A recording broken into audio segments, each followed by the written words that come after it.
बहुत गंदी आरोप लगाई थी, लेकिन फिर आज बीजेपी को अपने पार्टी में शामिल कर दिया और उनको मंत्री बना दिया गया। जब ओम प्रकाश राजभर जी, पहले तो आपको ये सवाल ओम प्रकाश राजभर जी से ही पूछना चाहिए, लेकिन चूंकि आपने मुझसे पूछ लिया है तो मैं इसमें बताना यही कहना चाहूंगी कि देखिए, उन्हें भी अपनी गलती महसूस हुई होगी। जब हम किसी के साथ, किसी विचारधारा के साथ कार्य करते हैं, हम कुछ लक्ष्य लेकर के काम करते हैं, हमारी पार्टी है तो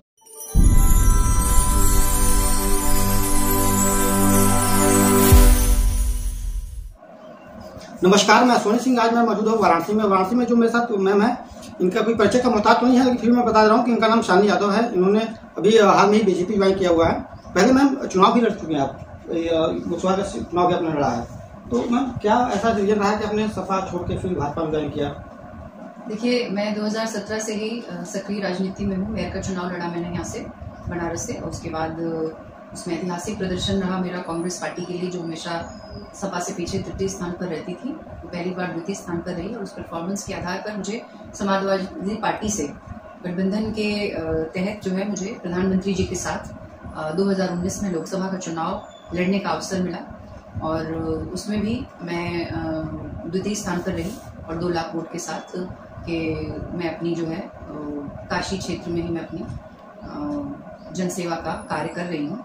तो आप जैसा देख रहे हैं कि 2014 के बाद से, जब से काशी के सांसद, देश के यशस्वी प्रधानमंत्री, जब से वो प्रधानमंत्री हुए हैं, उसके बाद से काशी का जो स्वरूप आज हुआ है, वो उसकी कल्पना तो हम काशीवासी भी नहीं कर सकते थे कि काशी, जो कि एक पुरानी संस्कृति और प्राचीन शहर है और देश विदेश सब जगह चर्चित है, उसमें इस तरीके का बदलाव हो सकता है। और अभी ऐसा सुखद बदलाव जो पुरातन व नवीन को मिला करके विकास की एक गाथा लिख रहा है।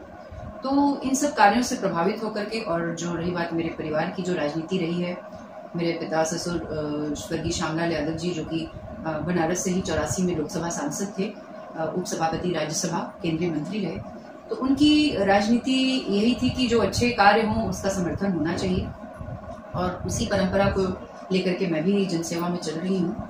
तो प्रधानमंत्री जी का जो काशी के लिए योगदान है, जो उन्होंने यहाँ की खुशहाली, आर्थिक प्रगति, जो भी आज काशी वासी जिसके गवाह हैं, उससे प्रभावित होकर के मैंने उनकी नीतियों से, उनकी कार्यशैली से प्रभावित होकर के भारतीय जनता पार्टी में कार्यकर्ता की तरह से मैं भी इस मिशन में, जो है कि सबका साथ, सबका विश्वास, सबका विकास, उस मिशन में मैं भी अपना योगदान देने के लिए प्रधानमंत्री जी के साथ हूँ। जैसा कि आपने भाजपा की जो बढ़ाइयाँ बता दी, सपा में इसमें कौन सी कमी रही थी कि जो आपको लगा नहीं कि सपा में कमी है, तो कमी रही होगी, इसकी वजह से आपने जो है सपा को छोड़ा और बहुत जब जोरदार झटका दिया सपा को? देखिए, कमी की बात मैं कहूँ तो कि जो हम लोग जनसेवा करते हैं और हमारी जवाबदेही जनता से होती है, और कहीं ना कहीं जनता की जो हमसे अपेक्षाएं हैं, उससे उनकी जो आवश्यकताएं हैं उसको पूरी करने के लिए आपको पावर चाहिए, आपको सत्ता चाहिए। और जिस तरीके का नेतृत्व अब समाजवादी पार्टी का है, अब जब जो पहले नेताजी का जो नेतृत्व था और अब हाल में जो समाजवादी पार्टी का नेतृत्व है, उसमें जमीन आसमान का फर्क है। जहां कार्यकर्ताओं का सम्मान नहीं है, जहां कोई आगे रणनीति नहीं है, कोई कार्यशैली नहीं है, और सिर्फ एक व्यक्ति के हाथ में एक पार्टी चलाई जा रही है, जिसमें किसी भी बात का संज्ञान नहीं लिया जा रहा है कि पार्टी की क्या उसकी नीति है, पार्टी की क्या विचारधारा है। तो मुझे ये सब वहां समझ में नहीं आ पा रहा था, और मैं अपने लोगों की मदद करने में अक्षम थी। मैं उनकी कोई मदद नहीं कर पा रही थी। मैं राजनीति में जनसेवा के लिए हूँ, मैं 24/7 जनता के बीच उपलब्ध हूँ, और मैं अपनी समय ऊर्जा अगर किसी चीज में दे रही हूँ तो उसका कुछ रिजल्ट होना चाहिए, कुछ परिणाम होना चाहिए, जो मुझे वहाँ नहीं दिख रहा था। मैं अपने लोगों की मदद नहीं कर पा रही थी, अपने समर्थकों की, और इसलिए मैंने ये रास्ता चुना जो विकास की तरफ जाता है, जो जनता की भलाई की तरफ जाता है, और इसीलिए आज मैं यहाँ हूँ। मैम, इसमें ट्विटर पे ट्रेंड कर रहा है जो चुनावी चंदा को, इस पर कहना चाहेंगे? इसमें कहने की कोई बात नहीं है, क्योंकि देखिए, मैं मानती हूँ कोई बड़ी बात नहीं है कि चंदा तो हमेशा से ही सभी को मिलता रहा है। जो भी सरकार रही है या विपक्ष रही है, चुनाव जब आप लड़ते हैं तो आपके सहयोगी, आपके समर्थक आपको किसी न किसी तरीके से आपकी मदद करते हैं, तभी आप, चाहे पार्टी के संदर्भ में देख लें, चाहे व्यक्तिगत प्रत्याशी के संदर्भ में देखें, तभी आप चुनाव लड़ते हैं। तो ये कोई निराली बात नहीं हुई है। हमेशा से ही चंदा लेकर के ही जनसेवा का कार्य हुआ है, और ये जो इस समय जिस प्रकरण की आप बात कर रहे हैं, तो फर्क सिर्फ इतना है कि इस बार पहले ये जो चंदा दिया जाता था वो जनता की निगाह में नहीं होता था, पता नहीं चलता था कि किसने किसको दिया, कितना दिया। आज जो प्रधानमंत्री जी के नेतृत्व में जो सरकार है, केंद्र में जो सरकार चल रही है, उसका दृढ़ निश्चय का ये नतीजा है कि आज आप आम जनता के बीच में लोगों को पता है कि चंदा किसको किसको मिला है। तो एक पारदर्शिता वाला सिस्टम जो है उसको भारतीय जनता पार्टी ने लागू किया है इलेक्टोरल बॉन्ड के माध्यम से।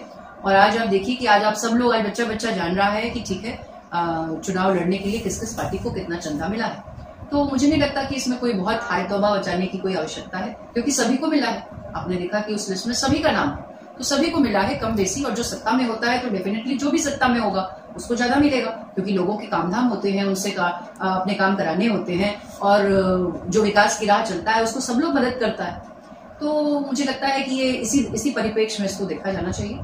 और पहले पता नहीं चलता था, आज कम से कम आम जनता के बीच में वो लेता है और हमें पता है कि भाई फलाने फला को इतना चंदा दिया है, इस पार्टी ने इतना चंदा दिया है। मैम, चुनाव जो होता है वो किस मुद्दे पर लड़ना चाहिए, क्या मुद्दा होना चाहिए चुनाव लड़ने का? विकास का होना चाहिए, रोजगार का होना चाहिए, शिक्षा का होना चाहिए। लेकिन लोगों का कहना है, जो आम जनमानस है या फिर कह लीजिए कि जो विपक्षी लोग हैं, उनका कहना है कि बेरोजगारी चरम सीमा पे है, उसको लोग दबा रहे हैं, उसको उछाल नहीं रहे हैं। क्या तो बेरोजगारी का मुद्दा अगर विपक्ष कहता है तो इसे कौन दबाएगा और कौन उछालेगा?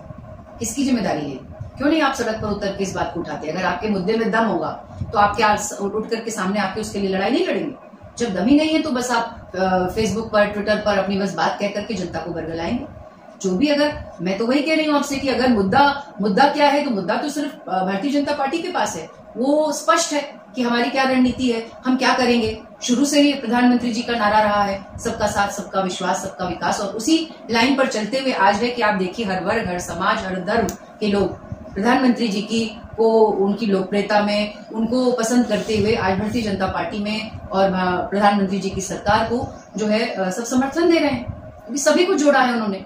और विकास एक ऐसा मुद्दा है हमारा पार्टी का जिसमें सब कुछ आता है। उसमें आप रोजगार की बात कर रहे हैं और आर्थिक खुशहाली, मतलब जो समाज का जो आखिरी व्यक्ति है उसकी बात हो रही है। तमाम जन कल्याणकारी योजनाएं जो है वो सरकार की हैं, वो गरीब, वंचित, शोषित और जो सबसे निचला तबका है उसको केंद्र में रख करके सारी योजनाएं बन रही है और आज उसको लाभ मिल रहा है। और इसीलिए जनता बार बार आप देखिए कि भारतीय जनता पार्टी की जो इस समय सरकार है माननीय प्रधानमंत्री जी के नेतृत्व में और प्रदेश में माननीय योगी आदित्यनाथ जी के नेतृत्व में उस पर बार बार मुहर लगा रही है। मैम, हर बार भारतीय जनता पार्टी की तरफ से बयान आता है कि 400 के पार, तो विपक्षी का कहना है कि 400 पार जो ईवीएम का इसमें खेल है, क्या आपको लगता है कि ये सच्चाई सच है कि ईवीएम का खेल है, या चुनाव को बैलेट पेपर से कराना उचित रहेगा? तो मैं कहती हूँ कि क्यों नहीं लोग आकर के ये बातें जो है सिर्फ एक उसका जुमला छोड़ करके जो ये विपक्ष छोड़ देता है। अगर ईवीएम की दिक्कत है, पिछली बार भी आपने देखा कि यहाँ बनारस में ईवीएम चिल्लाया गया, बहुत लोग जमा हो गए, बहुत यहाँ पे बड़ा हाई तौबा मचाई गई उसकी। लेकिन आप मुझे ये बताएं कि जिस पार्टी ने वो आह्वान किया था, यहाँ पे ईवीएम पे बात उठाई थी, क्या उसने लिखित में किसी भी तरीके की शिकायत चुनाव आयोग से की? क्या मुकदमा लड़ा उसके लिए? बताइए। तो सिर्फ जनता को बरगलाने के लिए आप ईवीएम की बात करते रहते हैं। जब चुनाव आता है आप क्यों नहीं सड़क पर उतर के उसकी लड़ाई लड़ते? क्योंकि आपको पता है कि उसमें कुछ नहीं है, दम नहीं है। तो आप ना तो शिकायत की आपने चुनाव के समय, तो आप जब हारते हैं आप चुनाव तो आप कह देते हैं कि हाँ ये ईवीएम की वजह से। लेकिन जब आप जीत जाते हैं, कई प्रदेशों में तो विपक्ष की भी सरकारें हैं, गैर भाजपा सरकारें हैं, तो वहां आप ईवीएम की बात क्यों नहीं करते फिर? तो ये अपनी कन्वीनियंस पे देखिए विपक्ष की ये बात है, और जिसको जनता ने नकार दिया है कि आप उसमें कोई ठोस आपके पास कोई उद्देश्य नहीं है, कोई ठोस आपके पास कारण नहीं है। बस चुनाव में आपको चूंकि कुछ एक आरोप प्रत्यारोप लगाने हैं, वो ये काम विपक्ष करता है, और कभी ईवीएम के माध्यम से, कभी बेरोजगारी के माध्यम से, लेकिन कभी भी किसी मुद्दे को गंभीरता से लेकर के विपक्ष का रोल नहीं निभाता वो कि सड़क पर उतर के उस लड़ाई को लड़े। तो यही कमी है, मुझे लगता है यही कमी है आपकी कि आप संघर्ष, जैसा कि हमारे प्रधानमंत्री जी कहते हैं कि जो परिवारवादी पार्टी है, जिन्हें सजा सजाया सब कुछ मिल गया है, वो संघर्ष का रास्ता चलना नहीं चाहते हैं, और वो चाहते हैं सब कुछ थाली में सजा हुआ मिल जाए। तो ऐसा होगा नहीं, क्योंकि अब सत्ताधारी वो लोग हैं जिन्होंने जमीन पे जनता के बीच में संघर्ष करके वो उठ करके यहाँ तक आए हैं। तो अब आपका उनसे मुकाबला करना इसलिए मुश्किल हो रहा चाहिए। असल में अपनी डिटेल वही दे सकता है। तो ये शालिनी यादव जी थी, इनकी बातें आपको कैसे लगी कमेंट बॉक्स में बताएं। अगर वीडियो अगर अच्छा लगा हो तो चैनल को सब्सक्राइब करना भूलें। मैं सोनी सिंह, नमस्कार।